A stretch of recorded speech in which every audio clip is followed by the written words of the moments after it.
ചേട്ടാ, പിണറായി വിജയനും പിണറായി വിജയന്റെ മന്ത്രിസഭയും ഏറ്റവും കഴിവ് കെട്ടതാണ് എന്നാണ് നമ്മുടെ വി ഡി സതീശൻ പ്രതിപക്ഷ നേതാവായിട്ടുള്ള അദ്ദേഹത്തിന്റെ ഒരു അഭിപ്രായം, അല്ലെങ്കിൽ അദ്ദേഹത്തിന്റെ ഒരു നിലപാട് എന്ന് പറയുന്നത്. യഥാർത്ഥത്തിൽ കഴിവ് കെട്ട ഒരു മന്ത്രിസഭയാണോ നമുക്കിന്നുള്ളത്? നമ്മൾ അത് പറയുമ്പോൾ വി ഡി സതീശൻ എന്ന് പറയുന്ന നേതാവിനെ കുറിച്ച് നമ്മൾ പറയണം. കോൺഗ്രസ് പാർട്ടിയിൽ ഇന്ന് വരെ ഇല്ലാത്ത രീതിയിൽ വളരെ പവർഫുള്ളായിട്ട് ഡിസിഷൻ എടുക്കുന്ന കാര്യത്തിൽ ഏറ്റവും നല്ലൊരു നേതാവായി മുന്നിൽ നിൽക്കുന്ന വി ഡി സതീശൻ തന്നെയാണ്. സത്യത്തിൽ എനിക്ക് വി ഡി സതീശനോട് തുടക്കത്തിലൊന്നും വലിയ താല്പര്യമൊന്നും ഉണ്ടായില്ല. നമ്മളെല്ലാം ഈ മേഖലയിൽ നിൽക്കുന്നവരാണ്, നമ്മൾ രാഷ്ട്രീയം പഠിക്കുന്ന വിദ്യാർത്ഥികളാണ്. നമ്മൾ ചില നേതാക്കളെ ഇഷ്ടപ്പെടുന്നത് എങ്ങനെയാണ്? അവരുടെ ഇപ്പോൾ കെ എം മുരളീധരനെ രാഷ്ട്രീയത്തിന് അതീതമായി എനിക്കിഷ്ടമാണ്, രാഹുലിന് ഇഷ്ടമാണ്, കെ സി വേണുഗോപാലിനെ നമുക്ക് ഇഷ്ടമാണ്. അതുപോലെ വി ഡി സതീശൻ ഒരു യങ്സ്റ്ററായിട്ട് MLA ആയിട്ട് വരുന്ന സമയം മുതൽ നമ്മളൊക്കെ രാഷ്ട്രീയ വിദ്യാർത്ഥികളല്ലേ, നമ്മൾ ഈ മേഖലയിൽ പണിയെടുക്കുന്നവരാണ്, നമ്മൾ ഇതൊക്കെ ശ്രദ്ധിക്കുമല്ലോ. അപ്പോൾ ഇദ്ദേഹം ഇത്തവണ പ്രതിപക്ഷ നേതാവായപ്പോൾ തുടക്കത്തിൽ എൻ്റെ പല സുഹൃത്തുക്കളും വിദേശത്തൊക്കെ സുഹൃത്തുക്കളുണ്ട്. ഇവർ രാഹുൽ അല്പം മുമ്പ് പറഞ്ഞ പോലെ അവർക്ക് ഈ രാഷ്ട്രീയം വളരെ ഇഷ്ടപ്പെടുന്നവരാണ്. ഇപ്പോൾ വിദേശത്തെ മലയാളികളാണ് നമ്മളെ ഇവിടത്തെക്കാളും ഇതെല്ലാം കാണുന്നത്. അപ്പോൾ എന്നെ ഒരു സുഹൃത്ത് വിളിക്കും വിദേശത്ത് നിന്ന്, എന്നോട് റിപ്പോർട്ടർ TV വർക്ക് ചെയ്യുന്ന അവൻ വിളിച്ചിട്ട് എന്നോട് പറയും നമ്മുടെ തിരുവനന്തപുരം ഭാഷയിൽ, അണ്ണാ നിങ്ങൾ നോക്കിക്കോ, ഇത്തവണ സതീശൻ തന്നെയായിരിക്കും മുഖ്യമന്ത്രി. അപ്പോൾ ആ സുഹൃത്ത് പറയുമ്പോൾ ഞാൻ അതിനെ കണ്ണിക്കുമായിരുന്നു. പക്ഷേ എനിക്കിപ്പോൾ പറയാനുള്ളത് വി ഡി സതീശൻ്റെ നിലപാടുകൾ വെച്ച് നോക്കുമ്പോൾ ഈ കഴിഞ്ഞ ഉപതെരഞ്ഞെടുപ്പുകളിലൊക്കെ തന്നെയും തൃക്കാക്കര മുതൽ അവസാനം നിലമ്പൂർ വരെയും വി ഡി സതീശൻ്റെ നിലപാടുകളുടെ വിജയമാണ് നമ്മൾ കണ്ടത്. അതിലെനിക്ക് അവസാനത്തെ നിലമ്പൂർ ഉപതെരഞ്ഞെടുപ്പിലെ ആ നിലപാടിനെ കുറിച്ച് ഞാനൊന്ന് പറഞ്ഞോട്ടെ. ആര്യാടൻ മുഹമ്മദ് എന്ന് പറയുന്ന കോൺഗ്രസ് നേതാവ്, അവിടെ DCC പ്രസിഡന്റായി ജോയി ഉണ്ട്. അപ്പോൾ ജോയി നിൽക്കണം എന്നൊരു ആഗ്രഹം എല്ലാവരും പറഞ്ഞു. വെറും 6-7 മാസമേ സമയമുള്ളൂ. ഇപ്പോൾ അദ്ദേഹം ഇപ്പോൾ ആയിട്ടേ ഉള്ളല്ലോ. അപ്പോൾ അവിടെ വി ഡി സതീശൻ്റെ നിലപാട് എന്തായിരുന്നു? ആര്യാടൻ്റെ മകൻ മത്സരിക്കട്ടെ. അപ്പോൾ ആര്യാടൻ്റെ മകൻ ഈ ഷൗക്കത്തിനെ പൊക്കിക്കൊണ്ട് പോകാൻ CPM തയ്യാറായി നിൽക്കുക. അതാണ് CPMന്റെ രാഷ്ട്രീയം എന്ന് പറയുന്നത്. ഷൗക്കത്ത് ചാഞ്ചാടിയൊക്കെ നിന്നിട്ടുണ്ട്, അത് ഉറപ്പാണ്. കാര്യം അതിപ്പോൾ രാഷ്ട്രീയത്തിന് അതീതമായിട്ടൊരു വിദ്യാർത്ഥി എന്ന രീതിയിൽ നമ്മൾ രാഷ്ട്രീയ വിദ്യാർത്ഥി എന്ന രീതിയിൽ നമ്മൾ പക്ഷം ചേരാതെ പറയും. അപ്പോൾ ഷൗക്കത്ത് ചാടാൻ നിന്നതാണ്. അവിടെ അദ്ദേഹം എന്ത് ചെയ്തു? അദ്ദേഹം പറഞ്ഞു അദ്ദേഹം തന്നെ മത്സരിക്കട്ടെ, അതാണ് എൻ്റെ സ്ട്രാറ്റജി എന്ന് പറയുന്നത്. ജോയിക്ക് നമുക്ക് മറ്റൊരു അവസരം കൊടുക്കാം. അതുപോലെ നിരവധി തീരുമാനങ്ങൾ, ഉമാ തോമസിനെ മത്സരിപ്പിച്ചത് തൃക്കാക്കര, പാലക്കാട് രാഹുൽ മാങ്കൂട്ടത്തിനെ നിർത്തി വിജയിപ്പിച്ചത്, അങ്ങനെ നിലപാടുകളുടെ അദ്ദേഹത്തിൻ്റെതായ ചില ഒരു സ്ട്രാറ്റജി ഉണ്ട്. സർജിക്കൽ സ്ട്രൈക്ക് എന്നൊക്കെ നമ്മൾ ഇപ്പോൾ ആ വാക്കിന് ഭയങ്കര പ്രചാരമാണ്. അപ്പോൾ ആ സർജിക്കൽ സ്ട്രൈക്ക് എന്ന് പറയുന്നത് ഇപ്പോൾ ഷാഫിയെ വടകര നിർത്തിയത് പോലും അദ്ദേഹത്തിൻ്റെ തീരുമാനമാണ്. അപ്പോൾ അതിനെ ഇപ്പോൾ CPM ഭയക്കുന്നുണ്ട്. പിന്നെ ഞാൻ രാഹുൽ പറഞ്ഞതിലേക്ക് തന്നെ ഞാൻ വരാം. ഇപ്പോൾ അദ്ദേഹം പറഞ്ഞു പറയാതെ വയ്യ ഇത് ഏറ്റവും കഴിവുകെട്ട മന്ത്രിസഭയെന്ന്. പ്രത്യേകിച്ച് പറയേണ്ട കാര്യമുണ്ട്. പക്ഷെ അവിടെയും ഈ വി ഡി സതീശൻ ചില നല്ല കാര്യങ്ങൾ നല്ലതെന്ന് പറഞ്ഞിട്ടുണ്ട്. ഈ വി ശിവൻകുട്ടിയുമായിട്ട് അദ്ദേഹം കൊമ്പ് കോർത്തിരുന്നു. പക്ഷേ യുവജനോത്സവം നടന്നപ്പോൾ അവിടെ വെച്ച് ആ വേദിയിൽ വെച്ച് അദ്ദേഹം ശിവൻകുട്ടിയുടെ ചില കാര്യങ്ങൾ, അദ്ദേഹം ചെയ്ത ചില കാര്യങ്ങളൊക്കെ നല്ലതെന്ന് പറഞ്ഞു. അവിടെയാണ് സതീശൻ്റെ ഒരു നല്ല മനസ്സ്. പറഞ്ഞോളൂ. അല്ല, സതീശന്റെ നല്ല മനസ്സ് എന്ന് പറയുമ്പോൾ നമുക്കെല്ലാം അറിയാം, കേരളത്തിലെ മന്ത്രിസഭയിൽ ഏറ്റവും കൂടുതൽ അഴിമതിക്കപ്പുറത്തേക്ക് നമുക്ക് വളരെ മോശമായിട്ട്, അല്ലെങ്കിൽ ഇനി എന്തിനാണ് ഇങ്ങനൊരു സിസ്റ്റം എന്ന് വരെ ആലോചിക്കുന്ന രീതിയിലേക്ക് പല വിഷയങ്ങളും നമ്മൾ കണ്ടു. ഇപ്പോൾ ആരോഗ്യ മേഖലയാണെങ്കിലും മറ്റ് ഒരുപാട് മേഖലകളാണെങ്കിലും, വിദ്യാഭ്യാസ മേഖലയിൽ പോലും PMശ്രീയുമായി ബന്ധപ്പെട്ട് ഏറ്റവും കൂടുതൽ അടികിട്ടിയ വിഷയം PMശ്രീയാണ്. ഇപ്പുറത്തൊരു വശത്തേക്ക് വന്നു കഴിഞ്ഞാൽ മതേതര നിലപാടുകളുടെ വിഷയത്തിൻ്റെ കാര്യത്തിലാണ്. ഇപ്പോൾ നമുക്കറിയാം, വികസനത്തിൻ്റെ കാര്യത്തിനപ്പുറത്തേക്കാണ് മതേതര വിഷയങ്ങൾ. അത് പ്രധാനമായും BJPയുടെ കടന്നുവരവോടുകൂടി CPM ഏറ്റവും കൂടുതൽ അടിക്കുന്ന ഏറ്റവും ഒരു വിഷയം എന്ന് പറയുന്നത് കോൺഗ്രസ് ജമാഅത്തെ ഇസ്ലാമിയുടെ കൂടിയാണ്. എന്തുകൊണ്ടാണ് വെള്ളാപ്പള്ളി നടേശനെതിരെയും സുകുമാരൻ നായർക്കെതിരെയും എടുക്കുന്ന നിലപാട് ജമാഅത്തെ ഇസ്ലാമിക്കെതിരെ എടുക്കാത്തത് എന്നൊരു ചോദ്യം, അതാണ് കമ്മ്യൂണിസ്റ്റ് പാർട്ടി ഇപ്പോൾ ചോദിച്ചുകൊണ്ടിരിക്കുന്നത്. രാഹുലെ, അത് കൂടെ നമുക്ക് പറയേണ്ടി വരും. അത് ഈ വർഗീയത പറയുന്നത്, എൻ്റെ ഒരു ഭാഗം ഞാൻ പറയാം രാഹുൽ. എനിക്കൊരിക്കലും വർഗീയത എൻ്റെ മനസ്സിൻ്റെ 7 അയലത്ത് പോയിട്ടില്ല. എനിക്ക് ഒരുപാട് സുഹൃത്തുക്കൾ പല മേഖലയിലുണ്ട് എൻ്റെ ഈ പ്രായത്തിനിടയ്ക്ക്. രാഹുലിനും അങ്ങനെ ഇല്ലെന്ന് തന്നെ ഞാൻ കരുതുന്നു. ഒരു മലപ്പുറം മുസ്ലിങ്ങളുടെ സ്ഥലം, ഇന്ന സ്ഥലം, ഇന്നത്തെ സ്ഥലം, അങ്ങനെയൊക്കെ ഈ വയസ്സും പ്രായവും ചെന്ന് ഈ അമ്മാവന്മാർ ഇപ്പോഴും പറയുക എന്ന് പറഞ്ഞാൽ നമ്മൾ ഏത് ലോകത്താണ് ജീവിക്കുന്നത്? അതിനെയാണ് സതീശൻ വിമർശിച്ചത്. അതിനെ ഇഷ്ടപ്പെടുന്ന യുവതയുണ്ട് ഇവിടെ. എൻ്റെ കുഞ്ഞുങ്ങളും നിങ്ങളുടെ ചേച്ചിയുടെ കുഞ്ഞുങ്ങളോ അല്ലെങ്കിൽ നിങ്ങൾ അറിയുന്ന ചെറുപ്പക്കാരും ഇവിടെ ഇല്ലാത്തത് എന്തുകൊണ്ടാണ്? അവർ ഈ രാജ്യം, ഈ കേരളം വിട്ടു പോകുന്നത് എന്തുകൊണ്ടാണ്? ഇവിടെ ഈ 90 വയസ്സായ വെള്ളാപ്പള്ളി നടേശനും 70-80 കഴിഞ്ഞ സുകുമാരൻ ചേട്ടനും ഇനി എന്തിനിത് പറയണം? എൻ്റെ ചോദ്യം ഇതേ ഉള്ളൂ. ഈ ജെൻസി കുട്ടികൾക്ക് അതിൻ്റെ ഒന്നും ഒരു ആവശ്യവുമില്ല. ഞാൻ പറയുന്നത് തെറ്റുണ്ടോ?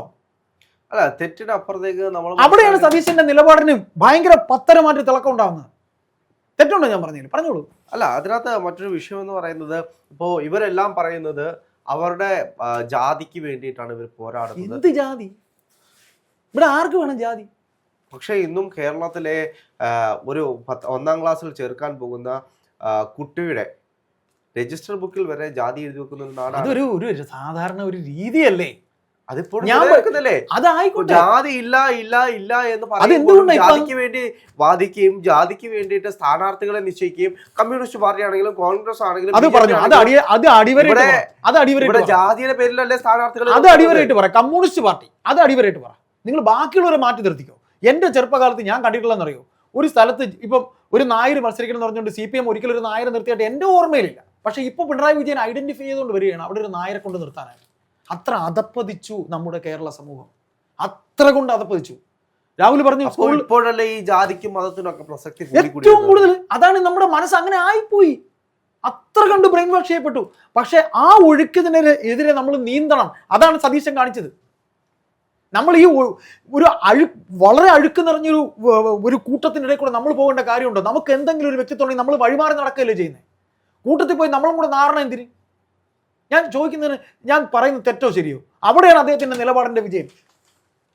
അവിടെയാണ് പിണറായി വിജയൻ എന്ന് പറയുന്ന വ്യക്തി എന്ന് പാർട്ടി സെക്രട്ടറിയായിട്ട് വന്ന അന്ന് മുതൽ ഈ പാർട്ടിക്കുണ്ടായ മൂല്യച്യുതി, അധപ്പതനം. പക്ഷേ CPM കൊടുക്കുന്ന വലിയൊരു ചൂണ്ടയുണ്ട്. ആ ചൂണ്ടയിൽ ഇതുവരെ പിടിച്ചിട്ടില്ല എന്നേ ഉള്ളൂ. പക്ഷെ ആ ചൂണ്ട ഇപ്പോഴും CPM എറിഞ്ഞുകൊണ്ടിരിക്കുകയാണ്. ജമാഅത്തെ ഇസ്ലാമിയുടെ കൂടെയാണ് കോൺഗ്രസിന്റെ കൂട്ടുകെട്ടം.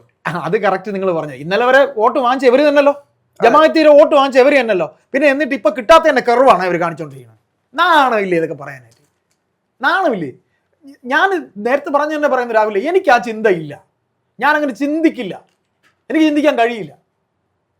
പക്ഷേ കേരളത്തിലെ ജനങ്ങളുടെ മനസ്സിൽ ചിന്തിപ്പിക്കാൻ വേണ്ടി CPM ഇപ്പോഴും എറിഞ്ഞുകൊണ്ടിരിക്കുന്ന ആയുധമാണിത്.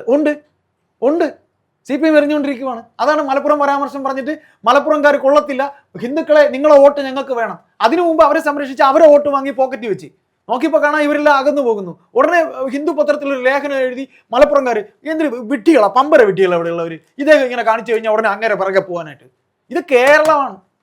നിങ്ങൾ നിങ്ങൾ വിചാരിക്കുന്നുണ്ടോ ഈ 2040 BJP ഇവിടെ ഭരിക്കുമെന്ന്? ഞാൻ വിചാരിക്കുന്നില്ല BJP ഭരിക്കുമെന്ന്.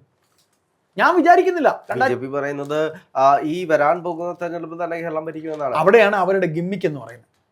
അവരുടെ ഗിമ്മിക്ക്, അവരുടെ കള്ളത്തരം, അവർ കാണിക്കുന്ന ഏറ്റവും വലിയ എന്താ പറയാ, 10 സീറ്റ് വാങ്ങിച്ചു കഴിഞ്ഞാൽ അധികാരത്തിൽ വരുമെന്നാണ് BJP പറയുന്നത്. അവിടെയാണ് നിങ്ങൾ പറഞ്ഞൊരു അല്പ കോൺഫിഡൻസ് അവർക്ക് ഉണ്ടായിട്ടുള്ളത്. അത്രയ്ക്കും വിഷം CPM അല്ലെങ്കിൽ മറ്റേതെങ്കിലും രാഷ്ട്രീയ പാർട്ടിയോ നമ്മുടെ സമൂഹത്തിനിടയിൽ ചെലുത്തിയിട്ടുണ്ട്. ജാതി വിഷം. അതാണ് അവർക്ക്. കാര്യം നരേന്ദ്രമോദി ഒന്നും മടയനല്ല. നിങ്ങൾ എന്താ വിചാരിക്കുന്നത്? നരേന്ദ്രമോദി മടയനല്ല. ഡൊണാൾഡ് ട്രംപിനെ പോലൊരു ബുദ്ധിരാക്ഷസൻ, അമേരിക്ക പോലത്തെ ഒരു രാജ്യത്തിന്റെ പ്രസിഡന്റിന് അദ്ദേഹത്തിന് ഇഷ്ടപ്പെടുന്നുണ്ടെങ്കിൽ നരേന്ദ്രമോദി അത്ര കണ്ട് ട്രംപിനെ മനസ്സിലാക്കിയിരിക്കുന്നു. അപ്പൊ നരേന്ദ്രമോദി ചില്ലറക്കാരനെന്ന് വിചാരിക്കുന്നത്? നരേന്ദ്രമോദി ബഹുമാനപ്പെട്ട മുഖ്യമന്ത്രി പിണറായി വിജയനെ അദ്ദേഹത്തിന്റെ മകളെയും എല്ലാവരും രക്ഷിച്ച് നിർത്തിയിരിക്കുന്നത് അവർക്ക് ഭരണത്തിൽ കയറാൻ വേണ്ടി തന്നെ. ഇവരുടെ പാർട്ടി തന്നെ വോട്ട് കൊടുത്തല്ലേ CPMകാർ തന്നെ കളിച്ചല്ലേ തിരുവനന്തപുരം കോർപ്പറേഷൻ ഇപ്പൊ രാജേഷ് ഭരിക്കണത്. രാവിലെ ഞാനിപ്പോ പറയുന്നതിൽ തെറ്റുണ്ടോ ശരിയാണോ എന്നല്ല, ഞാൻ എൻ്റെ നിലപാട് പറയുകയാണ്. ഇപ്പൊ നിങ്ങൾ പറഞ്ഞു സ്കൂളിൽ ചേർക്കുമ്പോൾ ജാതി എഴുതണം. ഞാനും ഒരു ഇതിൽ ജാതിയിൽ ഉള്ളവൻ തന്നെയാണ്. എൻ്റെ പിതാവും എഴുതിയിട്ടുണ്ട്. അല്ല, ജാതിയില്ല മതമില്ല എന്ന് പറയുന്നതുകൊണ്ട് ചോദിച്ചതാണ്. ജാതിയില്ല മതമില്ല എന്ന് പറയുന്ന ഒരു സ്റ്റാൻഡ് തന്നെയായിരുന്നു ഈ കേരള സമൂഹത്തിന് ഉണ്ടായിരുന്നത് ഈ നാൾ വരെ, ഈ അടുത്ത് വരെ. ആ സ്റ്റാൻഡ് തന്നെയാണ്, ആ ഒരു മനസ്സ് തന്നെയാണ് VD സതീശൻ ഇപ്പോഴും പറയുന്നത്. അദ്ദേഹം പറഞ്ഞു, എൻ്റെ നിലപാട് ഞാൻ ഇപ്പോഴും പറയുന്നു. എനിക്ക് സുകുമാരൻ ചേട്ടനോട് വിരോധമില്ല, എനിക്ക് വെള്ളാപ്പള്ളി സാറിനോടും വിരോധമില്ല. അവരുടെ വർഗീയ നിലപാടുകളോടാണ് എനിക്ക് എതിർപ്പ്. അവിടെയാണ് പിണറായി വിജയനേക്കാളും ഏറ്റവും ഉയരങ്ങളിൽ പ്ലസ് പോയിന്റോടെ സതീശൻ നിൽക്കുന്നത്. അതിന് ശ്രദ്ധിക്കുന്ന ഒരു 10 യുവതയെങ്കിലും ഇവിടെ കാണും, 10 യുവജനങ്ങളെങ്കിലും ഇവിടെ കാണും. നിങ്ങൾ എഴുതി വെച്ചോ. അവിടെ CPMന് വമ്പൻ പരാജയമായിരിക്കുണ്ടാകാൻ പോകുന്നത്. എന്താണ് CPMന്റെ പ്രത്യേകത? ഞാൻ പറയട്ടെ, CPMന്റെ പ്രത്യേകതയായിട്ട് ജനം കണ്ടിട്ടുള്ളത് മറ്റുള്ളവർ പറയാത്തത് പറയുന്നതല്ലേ CPMന്റെ പ്രത്യേകത. മറ്റുള്ളവർ കാണിക്കുന്ന തെണ്ടിത്തരം കാണിക്കാതിരിക്കുന്നതല്ലേ CPMന്റെ പ്രത്യേകത. ഇന്നലെ വരെ കണ്ടത്. അവരോടൊപ്പം പിന്നെ പോവുകയാണെങ്കിൽ പിന്നെ ഇവർക്ക് എന്ത് പ്രത്യേകത? ഇപ്പൊ ജയിക്കാൻ വേണ്ടി അവർക്ക് ഇനി സുഖിക്കണമെന്നേ. നമ്മൾ നേരത്തെ സംസാരിച്ച് പറഞ്ഞില്ല, അവർക്ക് ഇനിയും സൂഹിക്കണം. പാർലമെന്ററി തലത്തിൽ രാജീവിന് പോകണം, പിന്നെ അദ്ദേഹത്തിന്റെ മരുമകന് പോകണം, മുഖ്യമന്ത്രിക്ക് പോകണം. ഈ സാഹിത്യകാരന്മാർ ചുമ്മാ പറയുമോ? സച്ചിദാനന്ദ തലയ്ക്ക് വെളിവില്ലാത്ത ആളെ നിങ്ങൾ വിശ്വസിക്കുന്നുണ്ടോ? മുരുകൻ കാട്ടക്കട പോലെയൊന്നുമല്ല സച്ചിദാനന്ദൻ, അശോക് ചെരുവിലെ പോലെയൊന്നുമല്ല സച്ചിദാനന്ദൻ. ഗ്രേസ് ടീച്ചർ അങ്ങനെ നിങ്ങൾ കരുതുന്നുണ്ടോ? ഒരിക്കലുമില്ല.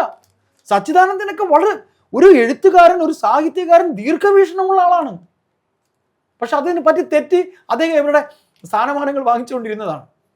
രാഹുലെ, നമ്മൾ വിഷയത്തിലേക്ക് തന്നെ വരാം.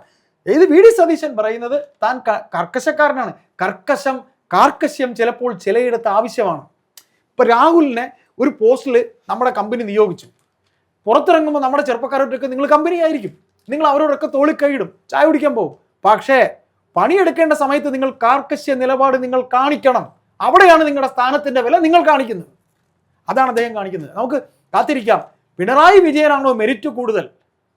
അവസരത്തിനൊത്ത് ഇനിയും ഒരിക്കൽ കൂടി സുഖിക്കാനായി ഇറങ്ങി പുറപ്പെട്ട് താൻ കമ്മ്യൂണിസ്റ്റുകാരനല്ല എന്ന് അദ്ദേഹം തന്നെ പ്രഖ്യാപിക്കും. അദ്ദേഹമാണോ വി ഡി സതീശനാണോ നല്ലതെന്ന് നമുക്ക് കേരള സമൂഹം വിധി എഴുതുമ്പോൾ മനസ്സിലാക്കാം. കാര്യം അദ്ദേഹത്തിന് ആരോടെയും ഒരു വർഗീയത തനിക്കില്ല എന്ന് പച്ചയ്ക്ക് പറഞ്ഞൊരു കോൺഗ്രസ്സുകാരനാണ്. ഒരു അല്പമെങ്കിലും എന്താ പറയുക, നിലപാടുകൾ തനിക്കുണ്ടെന്ന് വ്യക്തമാക്കുന്ന നേതാവാണ്. ആ നിലപാടുകളുടെ വിജയമായിരിക്കും നമ്മൾ കാണാൻ പോകുന്നത്.